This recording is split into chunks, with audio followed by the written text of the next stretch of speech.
que seria um estudo pivotal ou estudos pivotais? Não entendi muito bem, pois estou na expectativa da liberação para o tratamento de uma doença rara e vi um comentário que diz que ainda faltam estudos pivotais. Então, o estudo pivotal é um sinônimo para estudo de ensaio clínico, né? A gente sabe que os estudos científicos, você tem a fase que é feita no laboratório, que não usa nem modelo animal, nem modelo vivo, né? Muitas das vezes, quando eu digo assim, modelo vivo, seriam modelos mais animais. Você primeiro tenta fazer aquele estudo em bancada, depois do estudo em bancada, que ele é autorizado em bancada, você tenta então aplicá-lo nos modelos animais, em camundongos, em macacos, em caninos e muitas das vezes, né, em outros animais. E a partir dali que é aplicado nesses animais, dependendo do tipo de terapia que está sendo testada, então a gente vai para as fases clínicas, para os ensaios clínicos. E a gente tem os ensaios da fase 1, que é um quantitativo populacional menor, e depois da fase 1, uma autorização para a fase 2, que é um quantitativo populacional um pouco maior do que a fase 1, e a fase 3, então, com um quantitativo de pessoas, de voluntários bastante grande.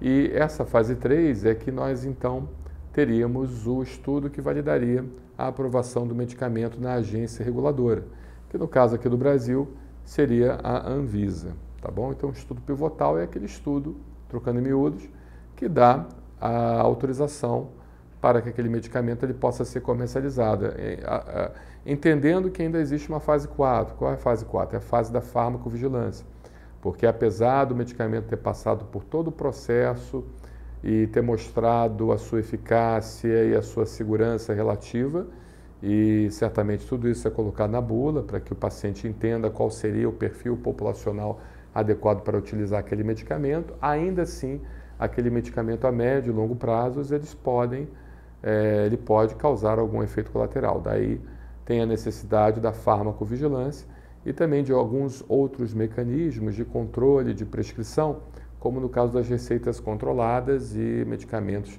sobre a base de receitas também. Tá? Porque entendemos que mesmo um medicamento que foi testado, a longo prazo ele pode dar efeitos colaterais que não conseguiram se manifestar e que somente serão manifestados a longo prazo. Um medicamento, por exemplo, over the counter, que é além do balcão, né, o medicamento OTC, aquele medicamento que não precisa ser dispensado pelo farmacêutico, ele, bem na verdade, já tem uma quantidade de anos de uso muito grande que mostrou-se a segurança e a eficácia para que ele possa ser comprado diretamente pelo consumidor, desde que o consumidor leia a bula com bastante atenção, tá bom? Diferentemente de medicamentos novos, que são recém-aprovados por estudos pivotais, tá bom? Então é isso, tentando te ajudar. Um abraço, obrigado. Tem um outro paciente aqui que tem asma e ele pergunta o seguinte: eu tenho uma asma grave e gostaria muito de usar a imunoterapia, vacina para alergia, para ver se minha doença melhoraria. Porém, o médico disse que é contraindicado no meu caso, justamente por ela ser muito grave. Porém, o médico disse que se eu tivesse indicação de usar o omalizumab, eu poderia fazer a vacina para alergia. A questão é que minha asma ela é com eosinófilos altos. E no meu caso, eu teria que usar mepolizumab ou benralizumab. Será que com esses eu teria como fazer, assim como foi dito que poderia fazer com o omalizumab? Eu entendi. Muito bem. Vamos lá, só trocando em miúdos para que os pacientes se entendam, né? No caso, o omalizumab é uma medicação que a gente chama, uma medicação antirreceptor de mastócito, né? Antirreceptor de IgE, justamente que ela vai se ligar na IgE para que a IgE não se ligue ao mastócito, não rompa, então, as substâncias que causam alergia, que nesse caso seria a histamina. E a gente sabe que o omalizumab ele pode ser utilizado em alguns casos críticos. Então, por exemplo, eu vou dar um exemplo que não tem nada a ver com a asma. Pacientes que precisam fazer dessensibilização a alimentos. Pacientes que têm uma alergia grave a alimentos, como leite, como camarão, como amendoim, como carne de porco. Ou seja, só de sentir o alimento, só de chegar próximo do alimento, só de, muitas das vezes, entrar em contato com pequenas quantidades do alimento, aquele paciente desenvolve uma doença grave, a chamada anafilaxia ou reação anafilática. Então, existe a possibilidade de você dessensibilizar aquele paciente, de você fazer o tratamento de dessensibilização, principalmente quando essa reação a alimento ela é muito grave, rápida e imediata, que não dá tempo de você procurar ajuda, que simplesmente a chance de você falecer logo após o contato com esse alimento é grande. Eu me lembro que houve um caso no Rio de Janeiro de um médico, se não me engano, de São Paulo, que foi passear na praia e só de sentir o camarão sendo fritado, sendo frito, ele desenvolveu uma reação anafilática, uma anafilaxia e morreu na praia de Copacabana, no calçadão da praia de Copacabana, ali naquela região ali do Leme, né? Então, o que acontece? Vamos lá. Nesse caso do omalizumab, ele seria utilizado para diminuir, por assim dizer, a reação colateral à dessensibilização. Então, você dá o alimento em pequenas quantidades, bastante diluído, não faça isso em casa, isso é extremamente perigoso, precisa ser feito por médico assistente, supervisionado no hospital. Atenção, não faça isso em casa, tá? Mas o médico ele vai fazendo essa aplicação aos poucos, de forma progressiva e aumentando aos poucos a concentração. E para você minimizar, então, a reação colateral ao processo de sensibilização, você, então, faria o mepolizumab, que é um antirreceptor de IgE, bloqueando a IgE e, consequentemente, diminuindo a chance da liberação de mediadores alérgicos pelo mastócito, tá bom? Voltando para a asma, a mesma coisa, em tese, poderia ser feito para a asma. Você, na hora de pegar um paciente que tem uma asma grave, comprovadamente alérgica, você então fazer o anticorpo monoclonal Xolair ou omalizumab como uma medida de inibir uma reação colateral grave à vacina dessensibilizante, porque um paciente que tem uma asma alérgica, ele tem uma sensibilização a alérgenos, dentre eles o ácaro, a poeira, o mofo e tudo mais.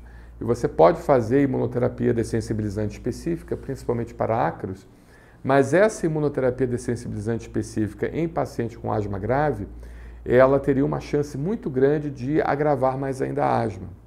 Então, em tese, se o paciente tem asma grave, você poderia utilizar o omalizumab para diminuir a ação dessa imunoterapia, do efeito colateral dessa imunoterapia. A questão toda é a seguinte, a questão toda que você colocou é muito interessante, porque o omalizumab ele é utilizado principalmente em pacientes que têm asma grave não eosinofílica. Tem uma IgE muito alta, um anticorpo da classe IgE muito alto, mas não tem eosinófilos acima de 500. E, consequentemente, não seria uma asma eosinofílica, apesar de ser uma asma grave, de grande responsividade. Então, nesse caso de um paciente com uma asma eosinofílica, o indicado realmente seria um bloqueador de interleucina 5, que poderia ser o benralizumab ou o mepolizumab. O mepolizumab, bem da verdade, realmente ele bloqueia a interleucina 5 e o benralizumab, ele não bloquearia a interleucina 5, ele agiria na apoptose do eosinófilo, né, na morte do eosinófilo. Muito bem. Só que o estudo científico foi feito para a utilização da imunoterapia para controle de asma grave, utilizando alguma metodologia que pudesse diminuir o efeito colateral dessa vacina de alergia para o controle da asma grave, é justamente com o omalizumab. Ainda faltam estudos com benralizumab e mepolizumab para saber se, em tese, ele diminuiria a ação colateral de uma imunoterapia para asma grave. Mas nada impede de, mesmo você tendo eosinófilo alto, presta atenção no que eu vou te falar, e você tendo uma IgE alta também, nada impede de você tentar iniciar um tratamento com o omalizumab e ver se há uma melhora da sua asma e tentar uma imunoterapia associada. Não tem nada impede, até porque antes do mepolizumab e o benralizumab, que são medicamentos para eosinófilos, são anticorpos monoclonais para eosinófilos, antes dessa só existia o omalizumab. Então, um paciente que tinha uma asma grave, tinha uma IgE aumentada, mesmo com o aumento de eosinófilos, ele já tentava o omalizumab para tentar controlar a sua asma. Então, assim, em tese, não teria nenhum problema se valesse a pena. Isso precisa ser visto pelo médico, o médico vai colocar isso na mesa, ele que vai fazer a moderação, ele que vai ponderar essa situação. Não haveria nenhum problema de você iniciar a imunoterapia dessensibilizante com omalizumab, desde que realmente a indicação da imunoterapia fosse algo fundamental, da vacina para alergia fosse algo fundamental, entendeu? Então tudo vai depender do bom senso do profissional, do médico, do computador cerebral que o médico tem, que é um computador diferente dos computadores que nós estamos acostumados a lidar, que ele tem as suas percepções mais específicas para cada paciente, entendeu? Então, precisamos realmente avaliar isso com um colega médico e saber se primeiro valeria a imunoterapia para você e segundo, se valer muito a imunoterapia para você, se poderia iniciar em vez do mepolizumab, o benralizumab, o omalizumab, mesmo sabendo que ele não bloquearia a princípio, de imediato, o eosinófilo, né? Mas lembrando que a imunoterapia a longo prazo acaba diminuindo a quantidade de eosinófilo, então a gente acabaria tendo uma ação dupla que pudesse ser bastante interessante. Lembrando que o único tratamento que muda a história natural da doença, o único tratamento que ensina o organismo a não ter mais um processo alérgico é a vacina de alergia,